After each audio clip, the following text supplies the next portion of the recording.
ખેડૂતનો મુદ્દો આખો અલગ છે. ભાઈ ખેડૂતનો મુદ્દો કે કોંગ્રેસે એક થોડો ઠેકો લીધો છે દાનુભાઈ. અરે અમે તમે ખેડૂતના તમ કામ તાર કરો ખોટું કાલ નથી કરતા હવારમાં એવું. ને આ હિતર લઈને જોતો ને ન્યાય છે લઈને આવું હાલો ને. હા એવું થોડું હોય કે એને એમને બધા પ્રશ્નો સોલ્વ કરશે દુનિયામાં. તમને કહું આ 70 હતા કે નહીં ત્યાં કાલે 80 આવે તો એમ વાંધો નથી પણ એ ખોટું ને એમ જો એ લોકો મારી ભેગા હોય તમારે કાંઈ મારી હારે આવવું જોઈએ એટલી મને ખબર પડે. સાવરકુંડલાના ધારાસભ્ય મહેશ કસવાલાનો ઓડિયો અત્યારે સોશિયલ મીડિયા પર ચર્ચાનું કેન્દ્ર બન્યો છે. ઓડિયોમાં ધારાસભ્ય કસવાલા ખેડૂતને ખખડાવી રહ્યા છે. કોંગ્રેસની અત્યારે ખેડૂત જન આક્રોશ યાત્રા ચાલી રહી છે. તે યાત્રામાં જવા બદલ ધારાસભ્ય ખેડૂતને ખખડાવી રહ્યા છે. સામે ખેડૂત જવાબ આપી રહ્યો છે, સાહેબ આ રાજકીય મુદ્દો નથી, ખેડૂતોનો મુદ્દો છે. તમે કોઈ કાર્યક્રમ કરો, તમારા કાર્યક્રમમાં પણ અમે આવીશું. ત્યારે ધારાસભ્ય સાહેબ ખેડૂતોના નામે રોટલા શેકવાનું બંધ કરો. ખેડૂત એ રાજકીય મુદ્દો નથી. ખેડૂત અત્યારે દુઃખી છે, તેને પાક નુકસાની થઈ છે, તેને વળતરની વાત કરો. અને તમે તો સરકારના ધારાસભ્ય છો, ભાજપના ધારાસભ્યો છે, ત્યારે તમારી જવાબદારી વિશેષ બને ખેડૂતોને પ્રોત્સાહન આપવાનું. અને ખેડૂતોને ઉલટું તમારે એમ કહેવું જોઈએ કે અમે તમારા વતી રજૂઆત કરીશું. તેના બદલે તમે એમ કહો છો કે કોંગ્રેસની યાત્રામાં શું કરવા ગયા હતા. લોકશાહી ઢબમાં આ યોગ્ય નથી. ધારાસભ્ય સાહેબ, ખેડૂત કોઈ પણ યાત્રામાં કોઈ પણ કાર્યક્રમમાં જઈ શકે છે.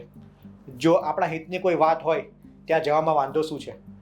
અને ઉપરથી તમે એમ કહો છો ત્યાં શું કામ ગયા હતા અને કોંગ્રેસવાળા શું કરી લેવાના છે? સાહેબ, લોકશાહી દેશમાં વિરોધ પક્ષ પણ એટલો જરૂરી છે. જ્યારે સત્તા પક્ષ કોઈ વાતને લઈને ધ્યાન ના આપતી હોય ત્યારે વિરોધ પક્ષની જવાબદારી છે કે તે મુદ્દા ઉઠાવે અને સરકારના આ ખાડા કાન જે કરી રહી છે સરકાર, તેને સૂતેલી સરકારને જગાડે એ વિપક્ષનું કામ છે. અને ખેડૂતો તો અત્યારે પાયમાલ થઈ ચૂક્યા છે સાહેબ. તમારે ઉલટું ખેડૂતોને સાંત્વના અને પ્રોત્સાહન આપવાનું હોય. એની બદલે એમ ના કહેવાય કે કોંગ્રેસવાળાની રેલીમાં શું કામ ગયા હતા. ખેડૂતોની જે વાત કરે, જે પણ રાજકીય સામાજિક સંસ્થા તેની વાત કરે, તેની વારે ખેડૂતો આવે, એમાં ખોટું શું છે? પહેલાં સાંભળીએ ધારાસભ્ય સાહેબનો અને ખેડૂતનો ઓડિયો કોલ.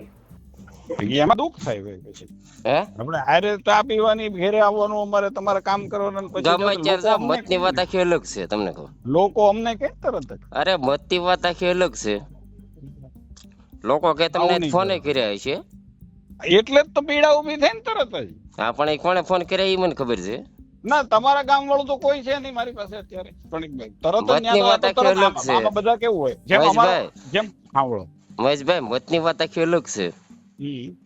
ખેડૂતનો મુદ્દો આખો અલગ છે. ભાઈ ખેડૂતનો મુદ્દો કે કોંગ્રેસે એક થોડો ઠેકો લીધો છે દાનુભાઈ. અરે અમે તમે ખેડૂતના તમ તાર કામ કરો ખોટું કાલ નથી કરતા હવારમાં એવું. ને આ હિતર લઈને જોતો ને ન્યાય છે લઈને આવું હાલો ને. હા એવું થોડું હોય કે એને એમને બધા પ્રશ્નો સોલ્વ કરશે દુનિયામાં. તમને કહું આ 70 હતા કે નહીં ત્યાં કાલે 80 આવે તો એમ વાંધો નથી પણ એ ખોટું ને એમ એમ નહીં. ખેડૂત હાટું જ મને ખેડૂત કીધું એટલે મારે જવું જોઈએ, મારે એને ભેગું જવું જરૂરી છે. જો એ લોકો મારી ભેગા હોય તમારે કાંઈ મારી હારે આવવું જોઈએ એટલી મને ખબર પડે. મુદ્દો તો અમે સોલ્વ પણ કરશું. મેં તમને છોડ્યા કોઈ દી હું ગમે ત્યારે રાતે ફોન કરું છું. તો હવે આવું ના કરતા. એમને તમે માથે લ્યો છે એ ખોટું છે મહેશભાઈ. મારી પર કેટલા ફોન આવ્યા છે અત્યારે, મને મગજ ખરાબ કરી નાખે. એમને તમે માથે લ્યો એ ખોટું છે. મારે નો લીધ કોણ મારે લે? રાજકીય રીતે કઈ લેવા દેવા નથી આમાં. બસ હવે તમે અમે કઈ અહીંયા આવજો અમારી સભામાં. અરે જ્યાં જો અહીંયા આવશું તમ તારે ખેડૂત નું કરજો, હું ગમે ત્યાં આવી. એક ચમચી નો કર ને. પાક્કું પાક્કું હાલો. હા હા. ન આવું તે દી તમે મને ફોન કરીને કહેજો. પાક્કું. રેડી હા. હા હા. ખેડૂત એમ પણ કહી રહ્યો છે, સાહેબ તમે કોઈ કાર્યક્રમ કરજો, ત્યાં અમે 70 લોકો ગયા હતા, તમારા કાર્યક્રમમાં 80 લોકો આવીશું. અને ના આવીએ ત્યારે પણ કહેજો. તો ધારાસભ્ય સાહેબ, ખેડૂતો પ્રત્યે તમને થોડુંક તો માન હોવું જોઈએ.